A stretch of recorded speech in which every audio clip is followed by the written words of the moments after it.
Hola a ti, qué bueno que ya estás aquí en Más Consciente. Sí, te hablo a ti y me refiero a ti porque pues este programa es para ti y tiene información para ti. Yo quiero comenzar hoy haciéndote una pregunta a ti. ¿Has pensado cuál es esa palabra que más debería importarte de cara al futuro? ¿Esa palabra que te habla de un futuro para ti y para tus hijos? ¿Será acaso plusvalía? Por eso quiero invitarte a un concepto residencial que tiene todo lo necesario y totalmente en armonía con la naturaleza. Económico, ecológico. Un concepto diferente llamado residencial Ecolecua.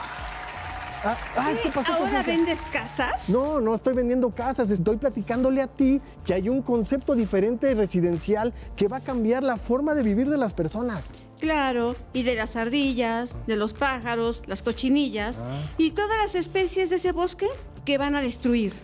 Bueno, no lo van a destruir, lo van a transformar. Eso no es nada ecológico, más bien suena a un proyecto que su único interés es ganar dinero.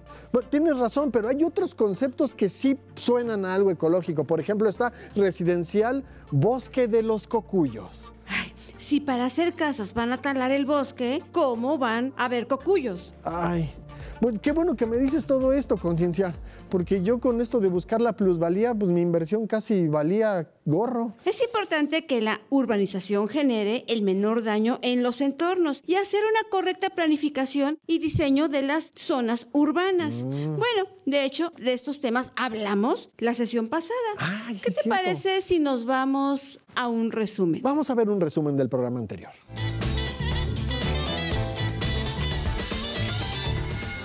Nos hemos alejado mucho de la naturaleza, creyendo que todo podemos hacer por nosotros mismos. Pero cuando estamos cerca de la vegetación, empezamos a sentir diferente. Y es como cuando estás entre amigos. Los espacios verdes urbanos representan ese pulmón de las ciudades, nos ayudan a regular el microclima, a capturar agua, evitan las islas de calor, dan servicios culturales. Este tipo de servicios ecosistémicos son muy importantes para las ciudades y para las personas que vivimos en ellas. Si el paciente puede ver árboles, puede ver plantas, se sana más rápido y después de las cirugías hay menos complicaciones. Si tú en tu casa tienes tu jardín variada de plantas, ¿no? Árboles, plantas, diferentes estratos en tu jardín, es un filtro. Ahorita que estamos tan preocupados por diferentes enfermedades, si la ciudad tuviera esta región de amortiguamiento y cada casa lo tuviera también, la cantidad de enfermedades que nos llegan y con la fuerza que nos llegan es mucho, mucho menor y nos curamos mucho más rápido. Tenemos una ciudad que se ha ido comiendo los ecosistemas muy rápidamente, la periferia, pero en una forma desordenada y poco planeada. Las políticas públicas más sustentables que hacen a una ciudad más resiliente tienen que priorizar a los habitantes de la ciudad y a los ecosistemas con el objetivo de hacer ciudades más sostenibles. Si pueden, aunque sea en 1 metro cuadrado, si pueden poner lo que llamamos microislas de biodiversidad, que es un jardín de plantas nativas, que si lo pueden sembrar, si lo pueden tener en macetas, si lo pueden tener en su techo. Y a la vez, no es solo poner un jardín, sino que tenerle tolerancia a lo que va a visitar ese jardín. Eso es lo más importante de este mensaje. Siembran plantas, pero cuando llega la araña, disfruta la araña. Tenle tolerancia. Cuando llega el sapo, la rana, el tlaconete, cuando llega estos animales que a veces por cultura, por costumbres, lo entendemos como algo desagradable, hay que cambiar eso. En ese sentido, las ciudades, entre más espacios verdes urbanos tengan, pueden ser más resilientes en ese aspecto. Que esto se entienda, que este lenguaje del cuidado de los ecosistemas sea un lenguaje común, en donde las personas y los ecosistemas nos volvamos más centrales.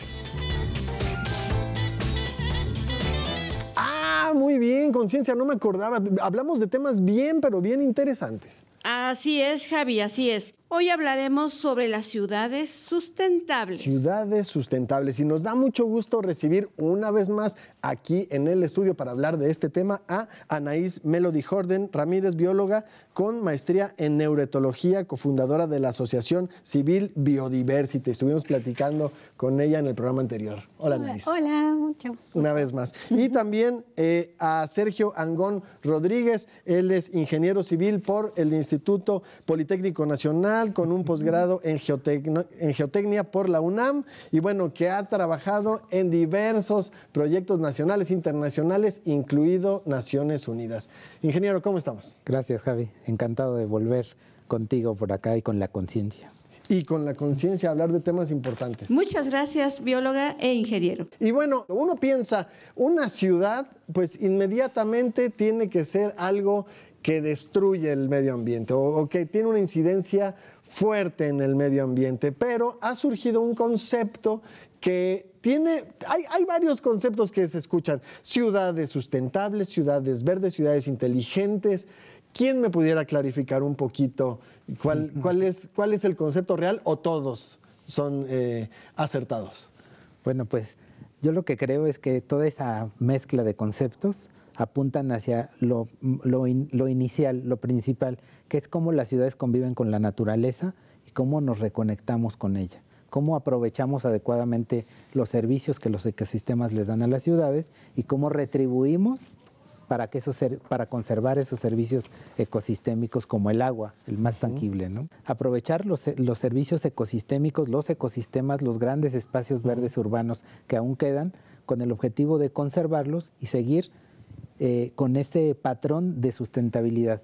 Es decir, que las ciudades puedan aprovisionarse, hacer un círculo virtuoso para que esos ecosistemas se conserven y entonces las ciudades puedan sobreponerse a estos efectos adversos, por ejemplo, del cambio climático, que es el aumento en la precipitación y en la temperatura, o disminución, no sabemos. ¿Y cualquier ciudad puede volverse sustentable? Claro, la sustentabilidad es una forma, un estilo de vida en la que todos los ciudadanos y los gobiernos pueden optar por tomarlo o no. ¿Qué tan importante será el papel de la vegetación en estas ciudades para lograr esa sustentabilidad? Se me hace interesante cuando dicen la vegetación en la ciudad, porque yo lo veo al revés y creo que la mentalidad debe de ser más honesto.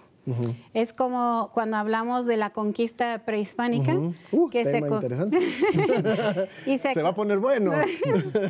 Y cuenta la leyenda que sobre zonas sagradas prehispánicas se colocaron zonas sagradas católicas, ¿no? Nuevas. Y podría yo decir lo mismo sobre lo que hemos hecho con la vegetación. Hace 300 millones de años, los árboles establecieron sus primeros bosques grandes, 300 millones de años. El ser humano tiene aproximadamente humanoide, 10 millones de años. Entonces hablamos de 300 millones de años de ciudades de vegetación, ciudades de árboles, ciudades donde estos árboles han estado comunicándose y estableciendo, y la resiliencia, ¿no? Es tremendo en la naturaleza. Han aguantado los grandes enfriamientos globales, calentamientos globales, y ahí están nuestros árboles. Entonces llegamos nosotros de la revolución industrial para acá y empezamos con una ciudad distinta, porque sabemos que los antepasados sí hacían sus pueblos en armonía con la naturaleza, ¿no?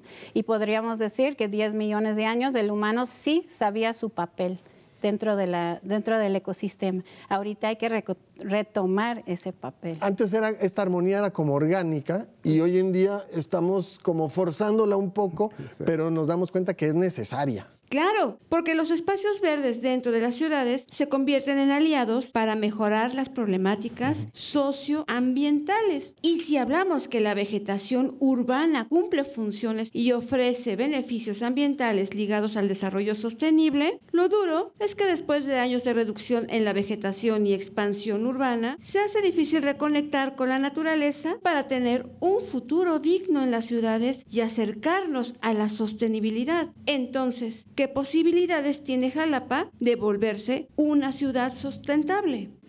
Interesante pregunta. Jalapa hacia la sustentabilidad.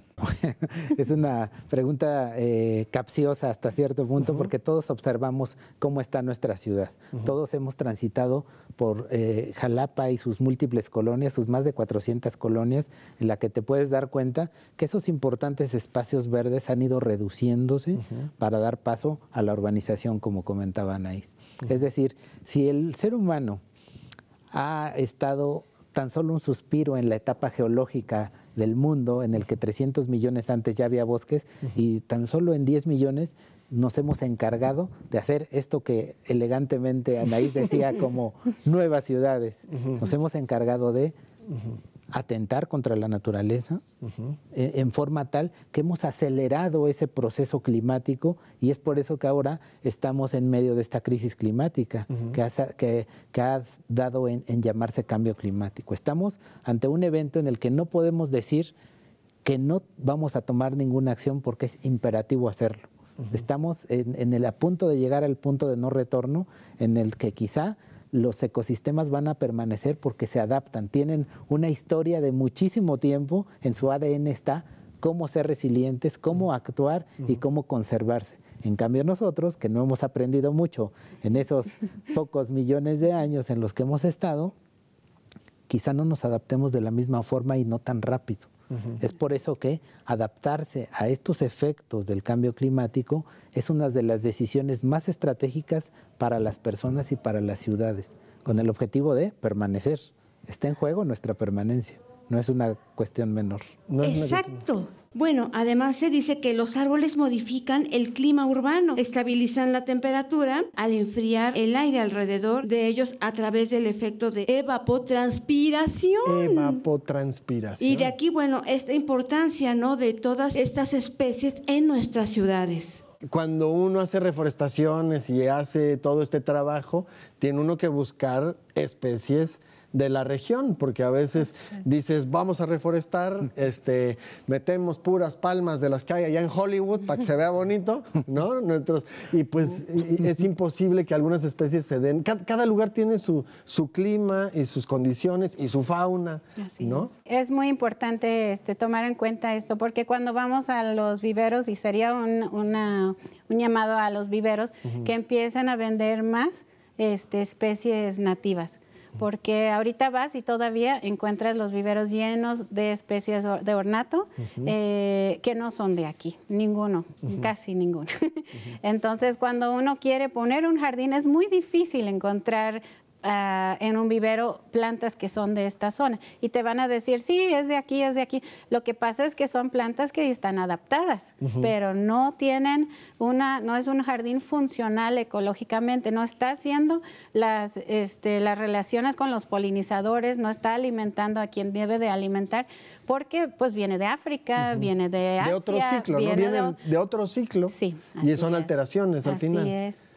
Y bueno, o sea, las ciudades definitivamente hay una incidencia, irrumpen en un ecosistema natural y ahí está, ¿no? Es eso, pero la idea es buscar que esto sea el menor daño posible o revertir lo que se pueda. Mi pregunta ahora es hacia esta sustentabilidad o sostenibilidad. ¿De quién es el trabajo? ¿Es cuestión solo de las políticas públicas o también todas las personas tienen un trabajo que hacer para que esto funcione? Bueno, pues es un trabajo de todos. Todos somos humanos, todos estamos aquí, digamos, en el mismo barco, y todos tenemos que hacer acciones. Todos tenemos un rol importante. Las autoridades, por su parte, en las ciudades y fuera de ellas, tienen la obligación de hacer un manejo adecuado del territorio, evitar que esos ecosistemas se sigan degradando, y sobre todo en las ciudades.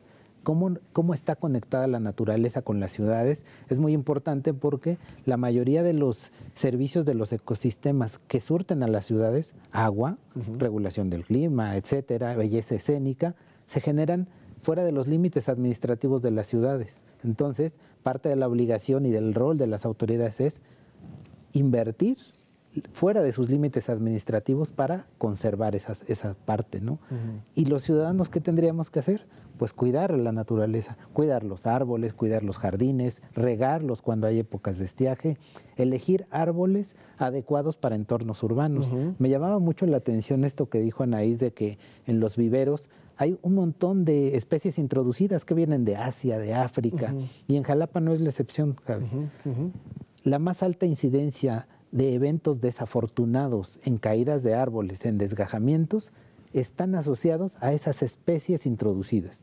Tulipanes africanos, laureles de la India, cualquier variedad de ficus que no son nativas de este ecosistema, están adaptadas, como bien comentaba Anaís. Y hay árboles que son preciosos, además, ¿no? son bonitos. Son bellísimos, pero al no ser de aquí, constituyen un riesgo. Mira, los eucaliptos están tan adaptados que crecen enormes, pero son grandes contenedores de agua. En su lugar natal, que son australianos, el agua está a gran profundidad, entonces sus raíces tienen que ir súper profundas para encontrar un poco de agua, entonces no crecen tan grandes. ¿Pero qué crees? Aquí en Jalapa, manantial en la arena, tenemos agua disponible en cantidad y calidad, entonces pues esos árboles no tienen que ir en principio tan profundo, su sistema radicular no se desarrolla igual, pero eso sí, crecen hermosos hacia arriba, unos eucaliptos enormes y preciosos. Pero ¿qué pasa cuando hay un viento fuerte, un norte, una tormenta?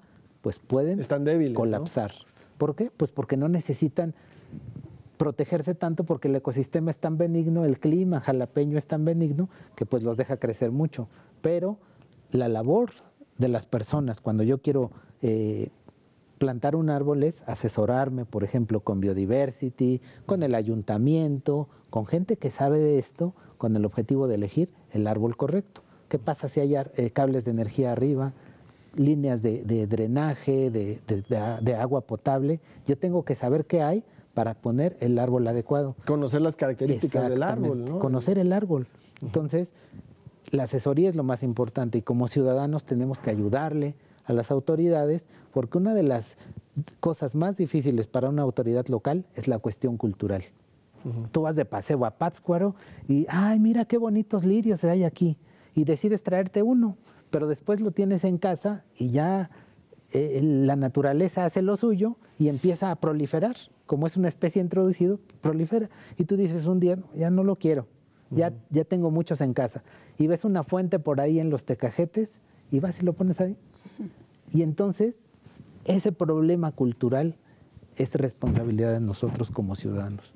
Porque si no ayudamos a las autoridades, pues entonces estamos atentando igual contra nosotros. Entonces es muy importante asesorarse de quienes saben para poder elegir el árbol correcto para el lugar correcto, y lo mismo de las autoridades, crecer hacia los espacios más idóneos para evitar el daño a la naturaleza. Trabajar juntos, ciudadanos con instituciones, organismos internacionales que, como también sabemos, existen ciertos lineamientos que nos dicen por dónde podemos irnos, y esto tiene que ver mucho con la Agenda 2030, conciencia, que tiene puntos bien importantes hacia dónde debemos trabajar para el buen vivir. Así es, consideraremos dos objetivos importantes.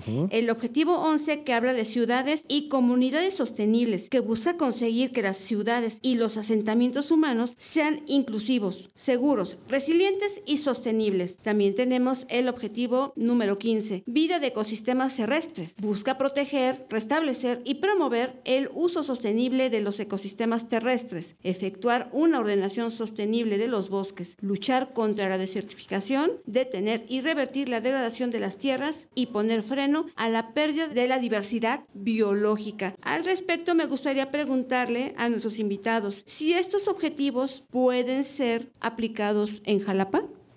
Pues por supuesto. Yo creo que eso trabaja, ¿no? En eso están. En eso estamos todos y tiene que ser, ya no es una opción. Ya todos sabemos que esto urge si queremos seguir como especie en la Tierra, que yo creo que sí es de interés de todos. Entonces, por supuesto, hay que empezar primero por cambiar una actitud interna, una mentalidad, porque ahí nosotros topamos con la resistencia al cambio, ¿no?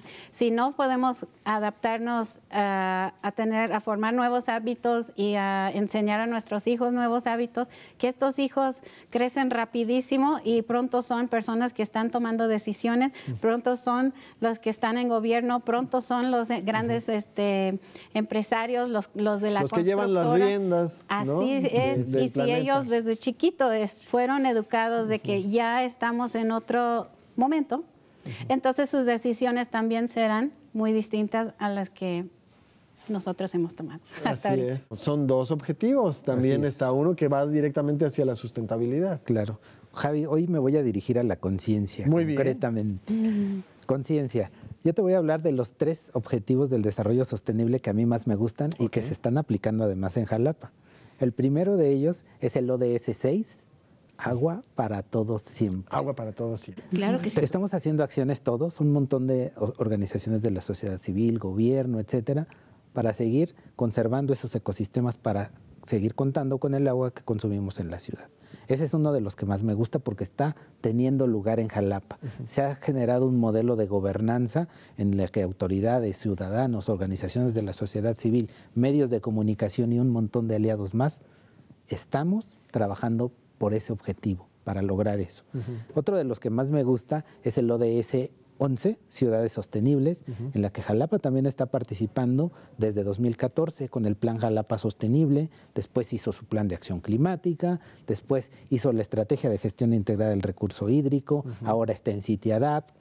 Es un ejemplo para otros municipios y esperamos que así continúe en nuestra ciudad. Y otro de los más importantes y que tiene que ver con todos nosotros es el ODS 13, Acción Climática. Todos tenemos la responsabilidad de hacer lo que esté a nuestro alcance, plantar un árbol, cuidar una tortuga, consumir menos carnes rojas, plantar... manejo de residuos manejos de residuos sólidos, captar agua de lluvia, etcétera. Todos estamos obligados, si queremos sobrevivir. Es un llamado a la acción. Exactamente. Claro, claro. Sin duda nuestra ciudad tiene todas las características para ser una ciudad sostenible. Exacto, conciencia. No, y esto tiene que hacerse en cada rincón, en cada ciudad, en cada pueblo, en cada lugar. Tenemos que actuar hacia el mismo lado. Exacto. Porque pues esto sabemos que es imprescindible para nuestra supervivencia. Y bueno, ya un poquito están hablando de cuestiones esperanzadoras, porque esto al final tenemos que dejar también que podemos hacer algo. Me gustaría que nos platicaran desde su experiencia alguna situación, dato esperanzador, algo que nos diga, se están haciendo bien algunas cosas en algo macro, en algo micro. Sí, hemos visto un gran cambio en la juventud. Y eso a mí me da mucha esperanza, porque nosotros empezamos a trabajar con niños y esos niños pues ya son jóvenes, ¿no? Y esos niños ahora van a sus casas y hablan y educan a sus padres. Y eso para mí es lo máximo. Y es una gran lección. Y digo, si nosotros somos más de 7,000 millones de personas en el mundo, entonces si todos hiciéramos el bien, todos dejamos el coche, todos empezamos por estas, pues la energía limpia, ¿no? Pensando en el solar sobre todo, que es lo que la naturaleza usa, lo que tenemos, lo que todos los demás usan.